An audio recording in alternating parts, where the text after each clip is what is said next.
काव्य सृजन के इस आयोजन में इस विषय को लेकर के हम सारे यहाँ उपस्थित हुए हैं, स्त्री और प्रेम। स्त्री और प्रेम,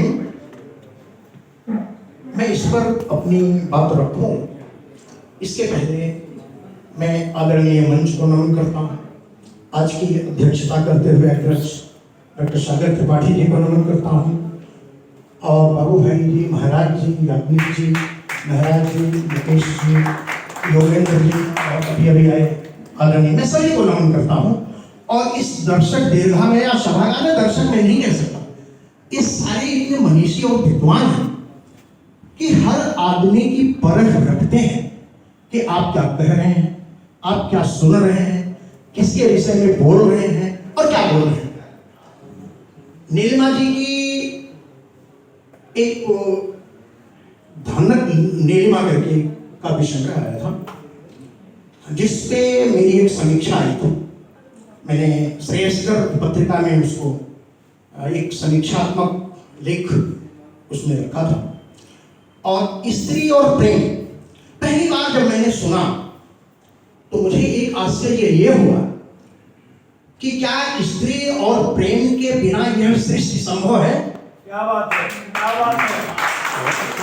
आप सभी विचार करें, स्त्री को हटा दें और प्रेम को हटा दें, और इन दोनों को मैं वहां से आरंभ करता हूं। आपका एक घर में एक पिता है, माता है, भाई है, बहन है, भाभी है, बेटी है, बेटा है, बहुत सारे लोग हैं इस परिवार में।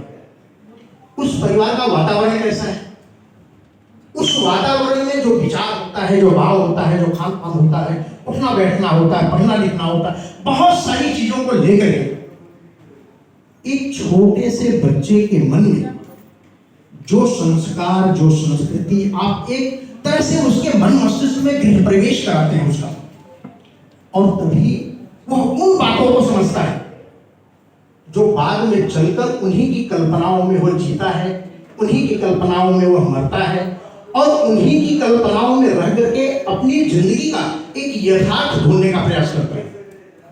पहले मैं 4 लाइनें इस बात से अवगत करता हूं, ये नीलिमा जी के लिए ही है पूरा। इसे आप अगर ध्यान से सुने, थोड़ा मैंने प्रतीक और रूपक में इसको लिखा है। बात बिगड़े कभी तो क्षमा मांग लो। एक तरह से मैं नीलिमा जी के स्वभाव की बात कर रहा हूं। बात बिगड़े कभी तो क्षमा मांग लो, जोड़कर हाथ उससे दुआ मांग लो। प्रार्थना में सदा सबका कल्याण हो, प्रार्थना में सदा सबका कल्याण हो, बन के साधक खुदा से ये वर मांग लो। हर कदम जिंदगी का गलत है नहीं, हर कदम जिंदगी का गलत है नहीं। कोई इंसान भगवान होता नहीं, कोई इंसान भगवान होता नहीं।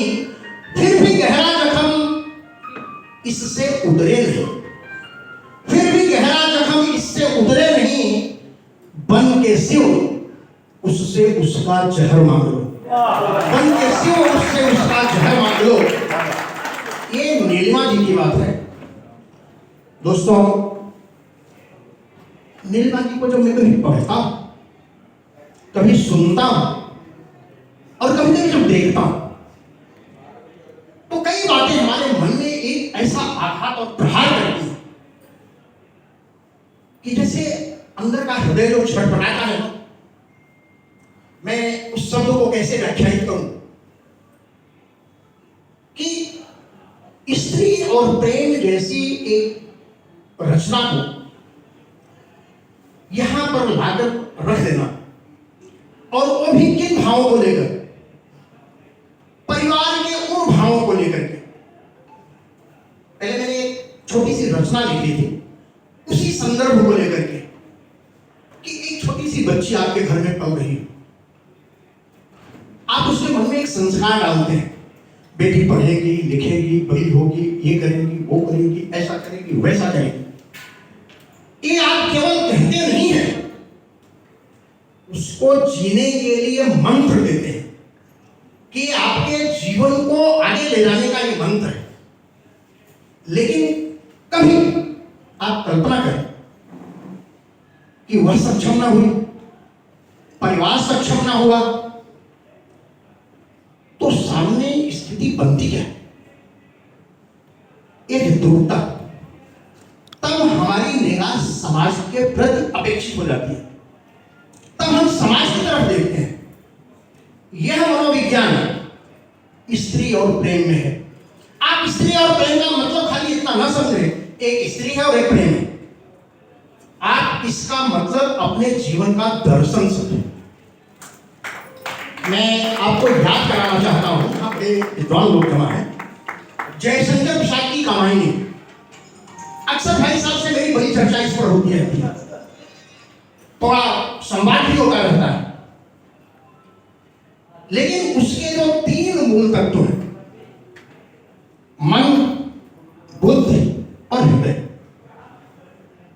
ये 3 तत्व हैं। इसी को जयशंकर प्रसाद जी ने प्रतीक रूप में पूरी कामायनी महाकाव्य की रचना कर डाली। आप जानते हैं कि महाकाव्य क्या होता है? काव्य में बहुत सारी विधाएं हैं, और जो क्षणिकाएं होती हैं, इन्हें आप क्षणिकाएं क्यों कहते हैं? एक एक क्षणिका एक एक प्रबंध और